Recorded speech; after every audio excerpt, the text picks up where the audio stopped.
Auzubillahi minasyaitonirrajim. Bismillahirrahmanirrahim. Kita buka majlis membaca kitab Al-Fatihah. Bismillahirrahmanirrahim. Ar-Rahmanirrahim. Maliki yaumiddin. Iyyaka na'budu wa iyyaka nasta'in.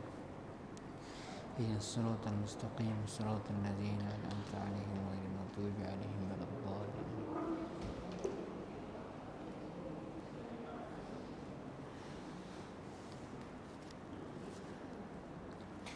Innal hamdalillah wassalatu wassalamu ala Rasulillah wa ala alihi wa man walah. Nahmaduhu wa nasta'inuhu wa nastaghfiruh wa na'udzu billahi min shururi anfusina min sayyiati a'malina. Man yahdihillahu fala mudilla lahu wa man yudlil fala hadiya lahu. Wa nashhadu an la ilaha illallah wa ashhadu anna Muhammadan 'abduhu wa rasuluh. Rabbi ishrah li sadri wa yassir li amri wahlul 'uqdatam min lisani yafqahu qawli. Rabbi zidna 'ilman warzuqna fahman.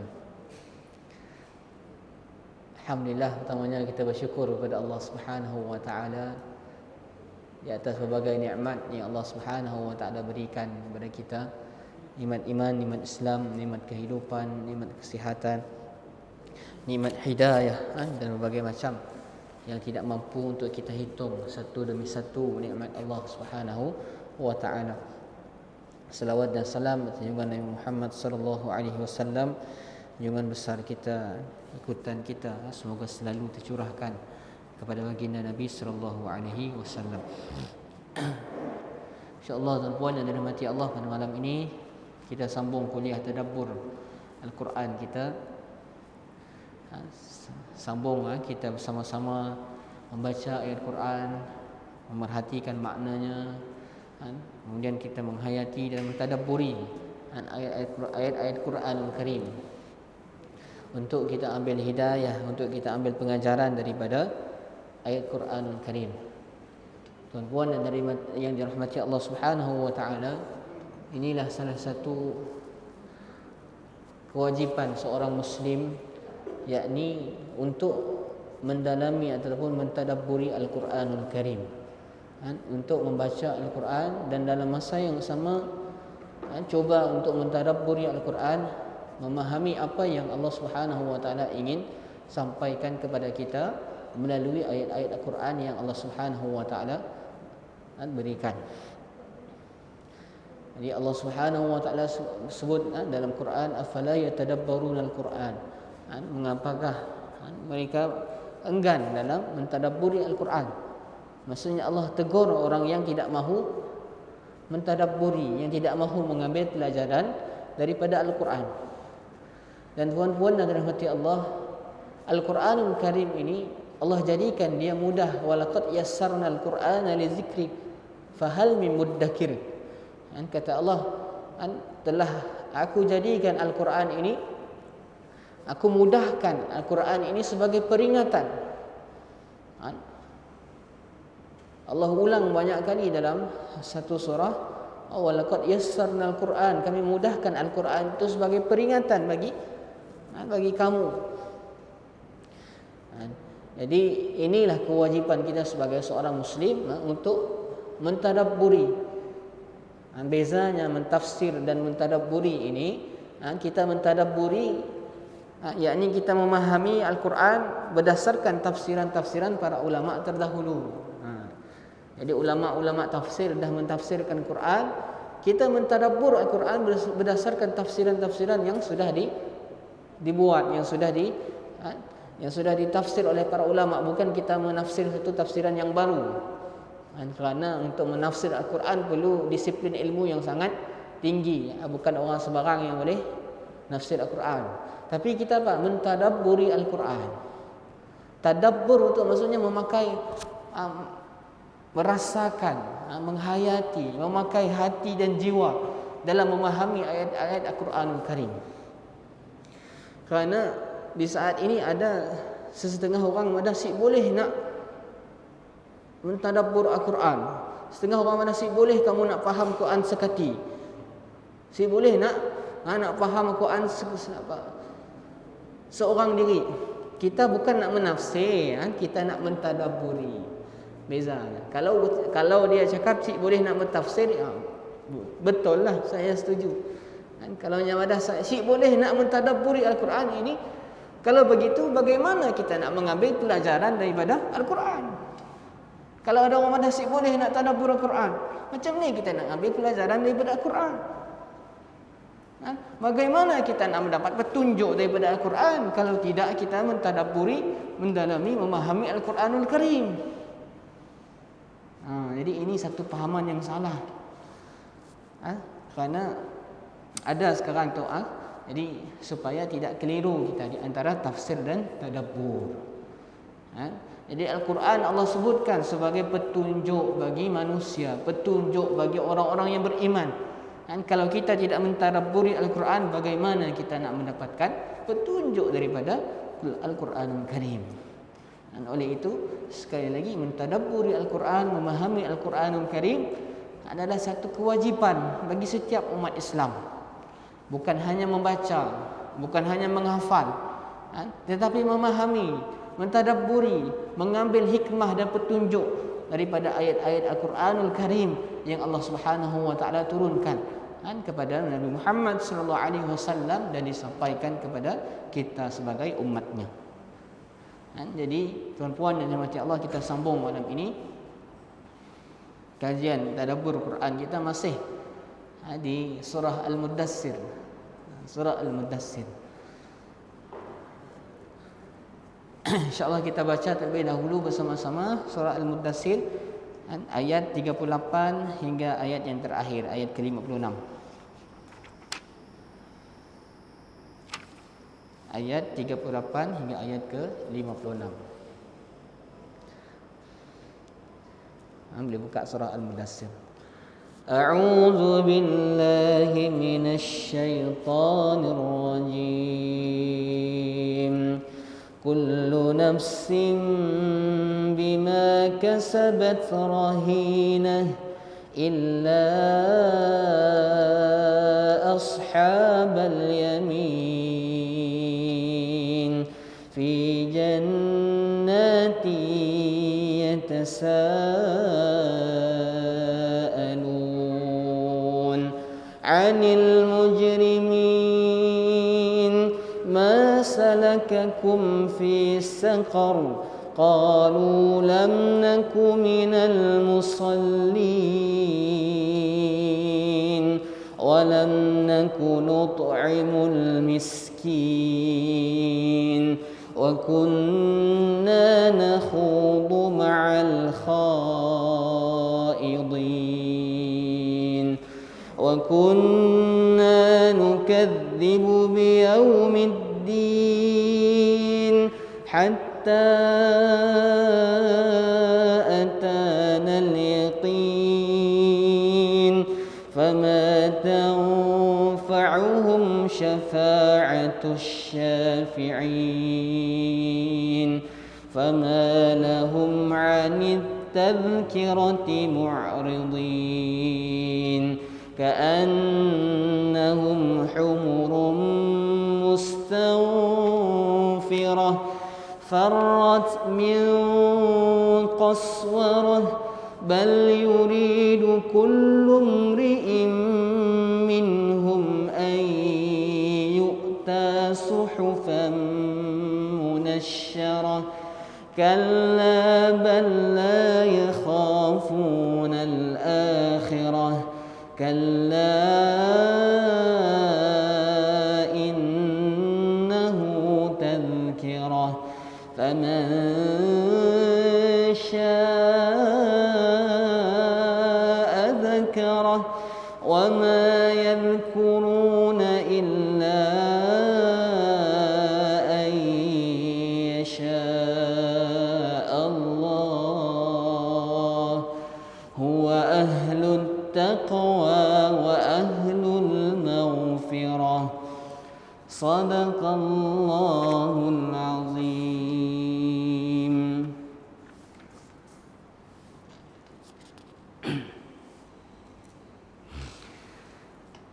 Minggu yang lalu kita dah bahas bagaimana Allah Subhanahu wa taala mengancam orang-orang kafir dan orang-orang yang melakukan maksiat, menakut-nakutkan mereka bahawa neraka adalah salah satu dari musibah dan bencana yang besar, serta memberi peringatan keras kepada mereka bahawa keselamatan terkait dengan amal soleh yang dilakukan. Bahwasanya bahawa Allah menegaskan makna di atas, bahwasanya setiap orang hanyalah memperoleh balasan dari amalnya. Dan Allah kemudian mengabarkan bahawa kelompok kanan akan selamat, orang-orang yang berdosa akan diazab. Kemudian dalam ayat yang tadi kita baca, Allah juga menyifati dialog yang terjadi di antara dua kelompok untuk mengetahui sebab masuknya kelompok kedua ke dalam neraka Jahannam. Kita masuk perenggan yang baru. Setelah minggu yang lalu kita dah bahas bagaimana Allah jadikan neraka itu sebagai peringatan, sebagai ujian. Allah jadikan, Allah sebutkan penjaga neraka ada 19 orang penjaga neraka sebagai ujian bagi orang-orang yang beriman, bagi orang-orang yang kafir, dan bagi orang-orang yang munafik. Ketiga-tiga golongan ini berbeza dalam menanggapi ayat Al-Quran Karim. Orang-orang beriman semakin bertambah keimanan mereka, dan orang-orang kafir semakin hina mereka, semakin jauh mereka daripada Allah Subhanahu wa taala. Ketika Allah sebutkan tentang ayat Al-Quran Karim tentang penjaga neraka 19 malaikat, menyebabkan mereka semakin ingkar, semakin jauh daripada Allah Subhanahu wa taala. Sama kemudian orang-orang munafik pula, mereka semakin bertambah keraguan bagi orang-orang munafik. Jadi Al-Quran ini juga sebagai ujian sebenarnya bagi semua orang. Bagi orang-orang yang beriman, ketika dibacakan Al-Quranul Karim, dan apa respon mereka? Mereka akan bergetar hati dan jiwa mereka. Kemudian bertambah keimanan mereka, dan mereka menerima apa sahaja yang Allah Subhanahu wa taala khabarkan di dalam Al-Quranul Karim. Sami'na wa ata'na. Kemudian dalam perenggan yang baru ini Allah Subhanahu wa taala berfirman ayat 38, kullu nafsin bima kasabat rahinah. Setiap orang bertanggung jawab atas apa yang telah dilakukannya. Setiap diri akan ditindak sesuai dengan amalnya. Dia tergadaikan oleh amalnya. Pada hari kiamat, dia tergantung dengan amal perbuatan yang dia lakukan dahulu di dunia. Jika amalnya baik, akan boleh menyelamatkannya dan membebaskannya. Jika sebaliknya amalnya buruk, akan mencelakakannya, akan menggadaikannya. Jadi setiap manusia bertanggung jawab atas apa yang telah dilakukannya. Semuanya akan mendapat balasan di akhirat kelak. Orang-orang, setiap manusia akan dibalas sesuai apa yang dia lakukan di dunia. Illa ashabal yamin, kecuali orang-orang mukmin yang diberi kitab amal mereka dengan tangan kanan.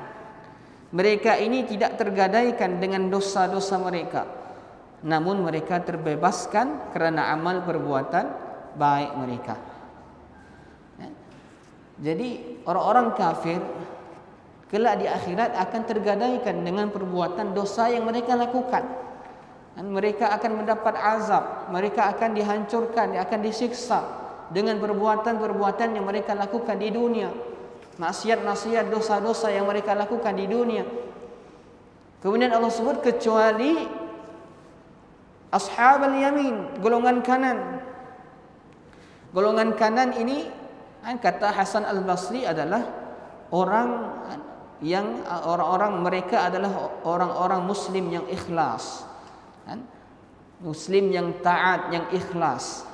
Ashabul yamin, dan mereka inilah penghuni syurganya Allah Subhanahu wa taala.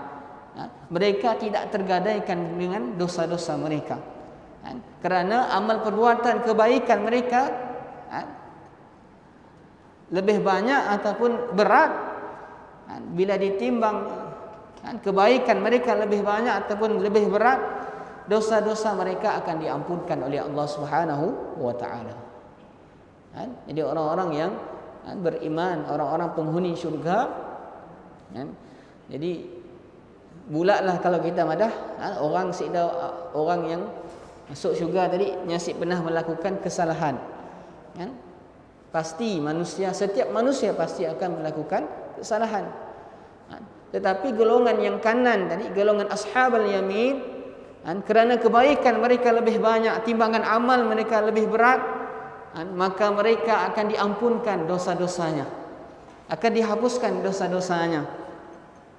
Lain dengan orang-orang yang kafir, mereka akan tersiksa, mereka akan mendapat azab, mereka akan tergadaikan dengan semua perbuatan dosa yang pernah mereka lakukan di dunia. Sedangkan golongan kanan yang Allah masukkan mereka ke dalam syurga, dosa-dosa mereka akan diampunkan. Dosa-dosa mereka akan diampunkan oleh Allah Subhanahu wa taala. Jadi mereka tidak tergadaikan dengan perbuatan dosa mereka. Illa ashabal yamin. Kemudian Allah menggambarkan ada perbualan, ada dialog di antara penghuni syurga dengan penghuni neraka.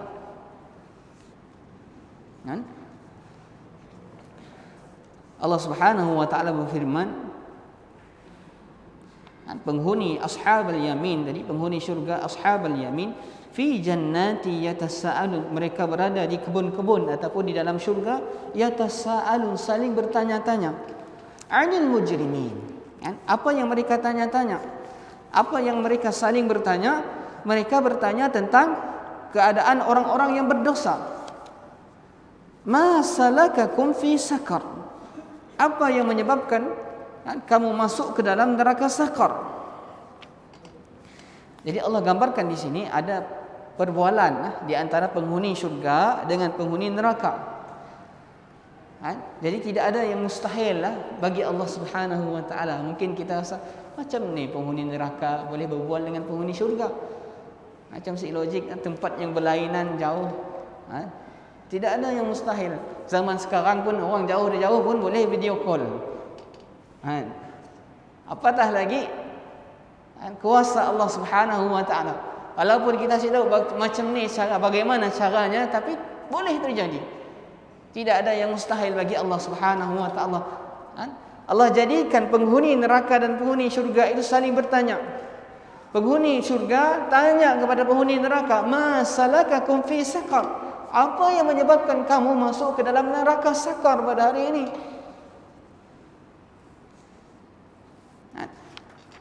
Jadi soalan ini, yang dimaksud dengan pertanyaan ini adalah bertambahnya keburukan dan hal-hal yang memalukan. Jadi ketika mana penghuni syurga bertanya dengan penghuni neraka, apa yang menyebabkan kamu masuk ke dalam neraka? Pertanyaan ini sudah menjadi satu yang menambah keburukan bagi penghuni neraka dan menambah hal yang memalukan bagi penghuni neraka. Seolah pertanyaan tadi, di dalam pertanyaan tadi ada merendahkan mereka ataupun memalukan penghuni neraka. Kalau orang masuk penjara, apa hal kau masuk penjara? Jadi orang yang masalah pun jadi malu nak cakap apa masalahnya. Soalannya menyebabnya jadi malu. Begitu juga ketika penghuni neraka ditanya oleh penghuni syurga, apa yang menyebabkan kamu masuk ke dalam neraka? Masalakakum fi sakar? Apa jawab penghuni neraka? Qalu lam naku minal musallin.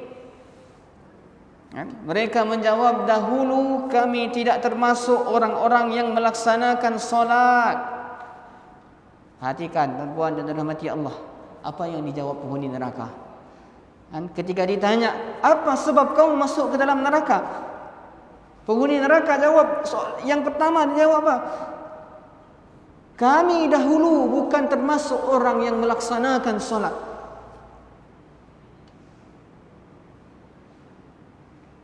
Maksudnya tuan-tuan, orang yang meninggalkan solat, orang yang tidak melaksanakan solat boleh menjadi sebab untuk dia dihumban ke dalam nerakanya Allah Subhanahu wa taala. Kerana ini pengakuan penghuni neraka. Ini yang disebutkan oleh penghuni neraka.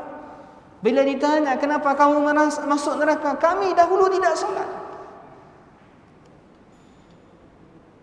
Oleh itulah dalam agama ini solat sangat diambil, dititik beratkan, sangat ditekankan. Menjadi satu aspek yang sangat penting untuk kita didik keluarga kita, anak-anak kita, masyarakat kita tentang apa? Solat. Solatlah menjadi penentu kebaikan seorang Muslim. Seorang Muslim yang menjaga solatnya baiklah keseluruhan hidupnya. Seorang Muslim yang buruk solatnya, buruklah kehidupannya. Solatlah yang akan ditanya, yang pertama kali ditanya kelak di akhirat. Dan solat jugalah yang akan menghumban seorang akan masuk ke dalam nerakanya Allah kalau dia mengabaikan solat ini. Qalu alam naku minal musallin, kami dahulu bukan termasuk orang yang melaksanakan solat. Selalu saya marah kalau sentuh sebab solat dalam agama ini. Rasulullah SAW ajar kepada umatnya, jangan sesekali tinggalkan solat. Sehingga kalau kita ada kesusahan pun, ada kesulitan yang kita hadapi sehingga kita susah untuk melaksanakan solat, ada rukhsah, ada keringanan. Supaya apa? Supaya dia tetap melaksanakan solat walaupun dalam keadaannya susah, walaupun dalam keadaannya sakit. Ada rukhsah, ada keringanan supaya dia tidak tinggalkan solat. Sebab apa? Solat sangat penting dalam agama ini. Oleh itu ada rukhsah kalau sakit, boleh solat dalam keadaan duduk. Kalau tidak mampu duduk, boleh solat dalam keadaan baring. Bahkan sampai ada syariat yang menyebut dengan solat dengan apa? Dengan isyarat mata. Bayangkan orang yang tidak mampu, orang yang koma dan sebagainya, yang mampu digerakkan cuma isyarat mata, solat dengan isyarat mata. Dalam keadaan seperti itu pun tidak boleh tinggalkan solat. Masyarakat kita baru sakit perut. Oh, kenapa kamu tidak solat? Sakit perut, Ustaz. Kaki sakit, Ustaz. Sakit. Macam-macam sakit. Jadi sakit bukan penyebab untuk manusia meninggalkan solat. Oleh itu kalau ada orang yang sakit, yang susah nak solat, kita bantu. Tolong dia ambil wuduk. Kalau dia masih boleh kena air, ambil baldi, kita tolongkan dia wuduk. Jangan kita biarkan dia dalam keadaan sakit, dia tidak solat.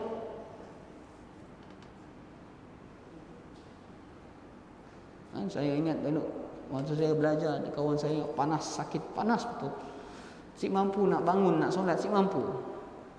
Akhirnya saya bawa baldi, berisi air, tolong dia wuduk. Tolong dia, kita sapukan bahagian wuduknya. Kemudian dia solat dalam keadaan yang dia mampu, dalam keadaan dia duduk. Sampai sekarang dia ingat. Oh, ya dulu kau saya masih ingat sih, waktu aku sakit dulu. Kau tolong aku solat sampai sekarang tu. Maksudnya apa tuan-puan? Tidak boleh sama sekali meninggalkan solat.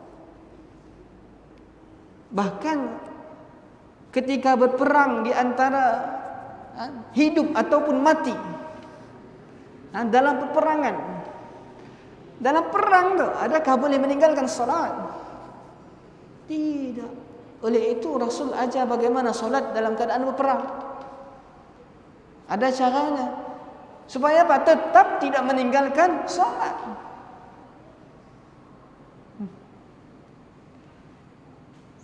Jadi masyarakat sekarang mudah sekali tinggalkan solat. Tidak tahukah mereka bagaimana ini penghuni neraka mengaku sebab apa mereka masuk neraka? Sebab yang pertama, mereka tidak melaksanakan solat. Na'udzubillahi min dzalik. Jadi tuan-puan jaga ini. Jaga diri kita, keluarga kita, anak-anak kita.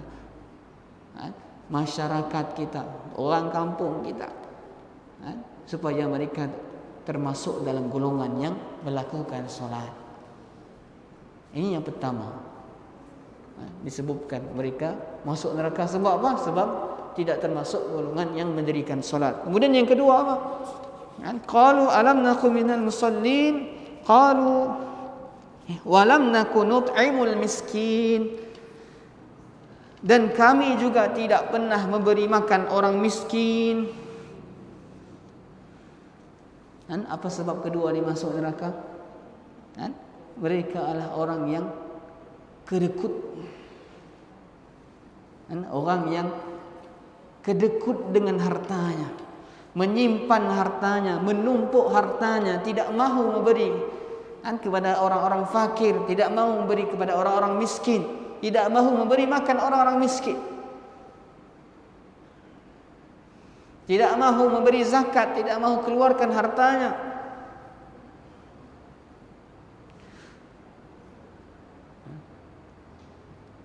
Dalam Al-Quranul Karim banyak kali Allah sebutkan tentang perbuatan orang-orang kafir. Di antaranya yang pertama tadi tidak solat, kemudian yang kedua tidak memberi makan. Contohnya dalam surah Al-Maun, ara'aital ladzi yukadzibu bid-din. Tidakkah engkau lihat orang-orang yang mendustakan agama? Fadzalikal ladzi yad'ul yatim. Mereka inilah yang memakan harta anak yatim. Wala yahuddu ala ta'ami miskin. Dan mereka menghalang memberi makan makanan orang-orang miskin. Mereka itulah yang Allah sebut orang yang mendustakan agama. Dan mereka itulah yang menjadi penyebab, boleh jadi salah satu penyebab mereka dihumban ke dalam nerakanya Allah. Sebab apa? Kerana kedekutuan. Jadi dalam Islam cik boleh kedekut dengan harta, apatah lagi kepada orang-orang miskin. Oleh itu dalam Quran, wa fi amwalihim haqqum ma'lum lis-sa'ili wal mahrum. Allah sebutkan di dalam harta kamu sebenarnya ada apa? Hak. Orang-orang yang diketahui siapa mereka? Orang-orang yang meminta dan orang-orang yang terhalang. Maksudnya orang-orang yang miskin, orang-orang yang fakir. Ada hak mereka di setiap harta kita. Orang kafir Quraisy, musyrikin Mekah ini yang mereka lakukan, menghalang memakan harta anak yatim, kemudian menghalang memberi makan kepada orang-orang yang miskin. Mereka menindas dan sebagainya, dan ini jugalah menjadi sebab mereka dihumban ke dalam nerakanya Allah Subhanahu wa ta'ala. Kami tidak memberi makan orang fakir yang memerlukan dan harus diberi makan. Kemudian apa lagi sebabnya? Wa kunna nakhudu ma'al khaidin wa kunna nukadzibu biyaumiddin. Sebab yang ketiga, kami selalu bercampur dengan para pelaku kebatilan dalam kebatilan mereka. Ketika ada yang sesat, kami juga akan sesat. Kami berbicara hal-hal yang tidak kami ketahui. Kami membicarakan bersama dengan orang-orang mengenai keadaan Muhammad sallallahu alaihi wasallam, yaitu ucapan mereka, dia pembohong, dia seorang penyihir dan penyair. Sebab yang ketiga, dia selalu berdebat ataupun selalu berjidal, berhujah dan menghina golongan-golongan yang menegakkan agama Allah Subhanahu wa taala. Mereka selalu saling berkumpul bersama golongan-golongan batil, golongan-golongan yang selalu melakukan keburukan, selalu berbincang untuk tujuan yang batil. Jadi orang yang suka berkumpul, perkumpulannya tujuan yang salah, tujuan yang batil, juga termasuk dalam golongan ini. Jom kita kumpul, apa hal kumpul? Kita nak bincang duk macam ni, kita nak masuk ke, kita nak curi contohnya.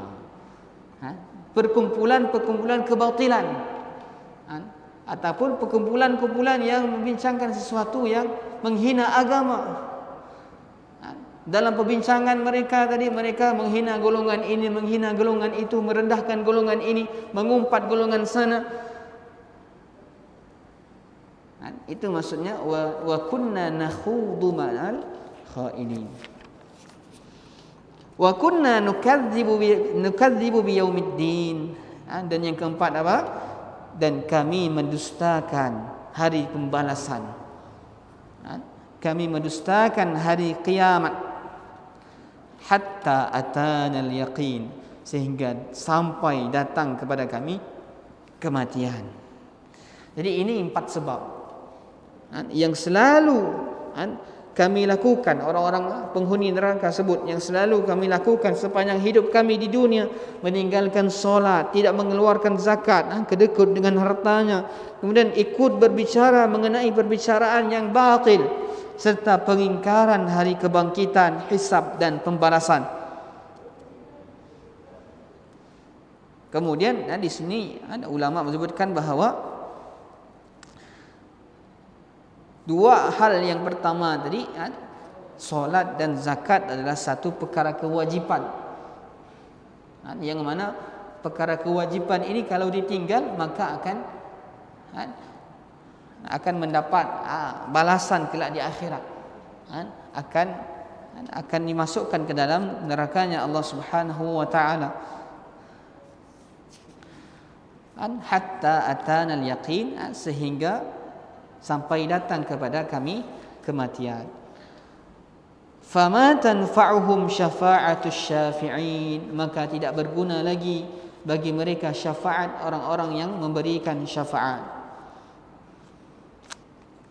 Jadi barang siapa yang mempunyai sifat-sifat tersebut, 4 sifat tadi, meninggalkan solat, kedekut dengan hartanya, tidak mahu mengeluarkan zakat, selalu berkumpul dalam tujuan-tujuan kebatilan, kemudian mendustakan hari kebangkitan, hari kiamat, maka mereka tidak akan bermanfaat baginya syafaat orang-orang yang memberikan syafaat. Berarti tidak ada syafaat pun bagi mereka dari sesiapa pun, apakah daripada malaikat ataupun daripada nabi ataupun daripada orang-orang saleh. Nasib akhir mereka adalah pasti ke dalam nerakanya Allah. Jadi di akhirat kelak manusia akan mendapatkan syafaat, orang-orang yang beriman akan mendapatkan syafaat. Salah satu syafaat Nabi Muhammad sallallahu alaihi wasallam. Sebagai umatnya kita akan mendapat syafaat daripada Nabi Muhammad sallallahu alaihi wasallam. Tetapi golongan yang mempunyai 4 sifat tadi, bagi mereka tidak ada satu pun syafaat yang bermanfaat untuk mereka. Fama tanfa'uhum syafa'atus syafi'in. Fama lahum 'anit tadhkirati mu'ridin. Kemudian Allah Subhanahu wa taala berfirman, lalu mengapa mereka orang-orang kafir berpaling dari peringatan Allah? Ka'annahum humurum mustanfirah, seakan-akan mereka keledai liar yang lari terkejut. Farrat min kaswarah, yang lari daripada singa. Apa yang terjadi pada mereka ketika mereka berpaling dari Al-Quran yang mengandung peringatan besar dan nasihat yang agung? Ayat Al-Quran ini Allah Subhanahu wa taala seolah-olah ada satu pertanyaan yang bertujuan untuk menghinakan mereka ataupun hairan dengan mereka. Mengapa orang-orang kafir yang ada di sekelilingmu wahai Muhammad di Mekah berpaling dari apa yang kamu serukan dan kamu ingatkan? Seakan-akan mereka dalam kondisi lari dari kebenaran dan berpaling darinya, seperti keledai liar yang lari daripada para pemanah ataupun singa yang ingin menerkamnya. Jadi Allah menghardik orang-orang kafir. Kenapa kamu ini dengan Nabi Muhammad sallallahu alaihi wasallam lari seperti mana keledai yang lari daripada singa? Jumpa Nabi Muhammad lari, jumpa Nabi Muhammad lari. Sedangkan Nabi Muhammad SAW membawa satu keamanan, membawa satu keselamatan. Tetapi mereka bahkan melarikan diri daripada Nabi Muhammad sallallahu alaihi wasallam. Inilah sifat orang-orang musyrik ketika melihat Nabi Muhammad SAW, mereka akan lari sebagaimana keldai yang lari daripada singa. Penyerupaan ini, tasbih ini, Allah gambarkan seperti keldai tadi, adalah dalam hal keburukan dan pencelaan kepada mereka, memberitahu bahawa mereka adalah kaum yang bodoh, maksudnya lari daripada Nabi sallallahu alaihi wasallam. Allah gambarkan mereka, Allah samakan mereka seperti apa? Keldai. Kita tahu haiwan yang paling pandai ataupun bukan pandai, haiwan yang bodoh ataupun haiwan bukan bodoh, yang kurang akalnya, keldai antaranya. Jadi mereka digambarkan seperti keldai yang lari daripada singa. Habislah masalah.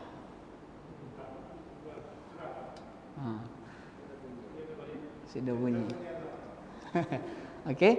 Jadi itulah sampai ayat yang ke-51 kita habiskan insya-Allah minggu hadapan, sikit lagi. Mudah-mudahan ada yang dapat kita ambilkan pengajaran melalui tadabbur Al-Quran pada malam ini. InsyaAllah yang baik datang kepada Allah Subhanahu wa taala, yang kurang daripada saya sendiri. Kita cukupkan, kita tangguh dengan tasbih kifarah dan surah Al-As. Subhanakallahumma wa bihamdika asyhadu an la ilaha illa anta astaghfiruka wa atubu ilaik. Bismillahirrahmanirrahim. Wal 'asri innal insana lafi khusr illa alladziina aamanu wa 'amilus shalihat wa tawassaw bil haqq wa tawassaw bis sabr. Assalamualaikum warahmatullahi wabarakatuh.